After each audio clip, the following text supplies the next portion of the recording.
Sa ating pagbalik dito sa Siquijor ay magagarantiyan na natin na ang kuryente dito sa Siquijor Welcome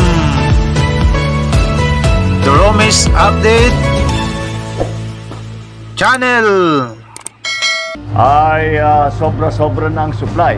Dahil kung ang demand ng Siquijor is 11 point something, 9 megawatts, 17 ang supply natin. Yes, I saw the 17 na ang supply natin, kaya hindi masobra, hindi na talaga magkukulang. At nakita na natin yung brownout, malaki nang ibinawas, kaunti na lang talaga. Siguro sa mga system na problema. Pero sa supply ay maayos na. We had to take over the operations of Sipcor for the simple reason that wala tayong nakikitang improvement doon sa kanilang pag-provide ng supply ng kuryente. Kaya ganun ang nangyari. So the NEA and the ERC get together, pinagtrabaho together, of course, under the Department of Energy. Ay trinabaho nila para sila na, ang Proselco na magpatakbo.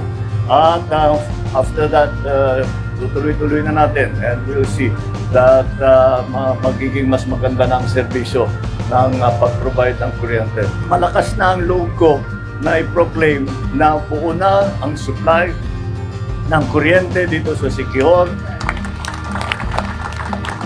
at pinake over na ng gobyerno at ng Proselco, ng local cooperative ang operations na ito para matiyak na kung anong pangangailangan pa ay mailalagay natin at mabibigay natin. So unang-una, pinagpatuloy natin yung ating pagmamonitor, no? Daily ang monitoring natin, hindi lang ng power supply, kung ano talaga yung kondisyon na nangyayari dito sa Siquijor. Kung kaya nakita namin ang mga pagbabago, alam namin base sa mga report na nakukuha namin at paglalag namin, anong araw o ilang araw at ilang oras nawawala na serbisyo ng kuryente sa isla. At nalalaman na rin namin kung gaano kalaki ang epekto ng pagkawala ng supply ng kuryente. So alam namin na naapektuhan ang negosyo, ang pag-aaral ng mga bata, ang hanap buhay ng mga taga-Siquijor. So siyempre malaking impact yun. Dahil dito nakapag-coordinate kami sa National Electrification Administration, ano ang magandang solusyon. Diyan na nagmula yung pagdadagdag natin ng mga capacities o ng mga genset, kung saan unang-una nadagdagan natin ng 2 megawatts dito sa Candanay, dito sa ating Proselco office, no? Sa Larena, and then yung 4 na unit na nalagay sa Candanay. At layunin namin na palakihin yung ganitong inisyatiba kung saan nagkakaroon ng kooperasyon ang national government at saka local government unit.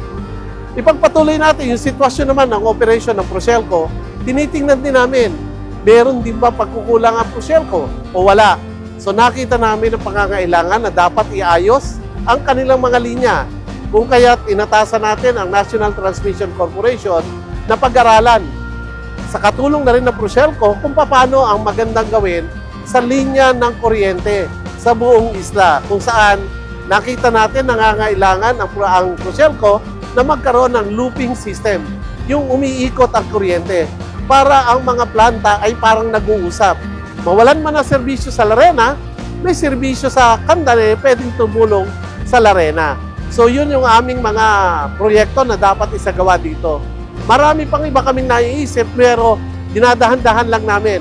Ang una namin gustong masigurado, maging sufisyente, reliable at continuous na ang serbisyo ng kuryente dito sa probinsya ng Siquijor. After the SONA declaration of the President that hindi niya palalampasin ang mga nangyari at binigyan niya kami ng direktiba that we have to make good to arrive at a permanent solution before the end of the year. NEA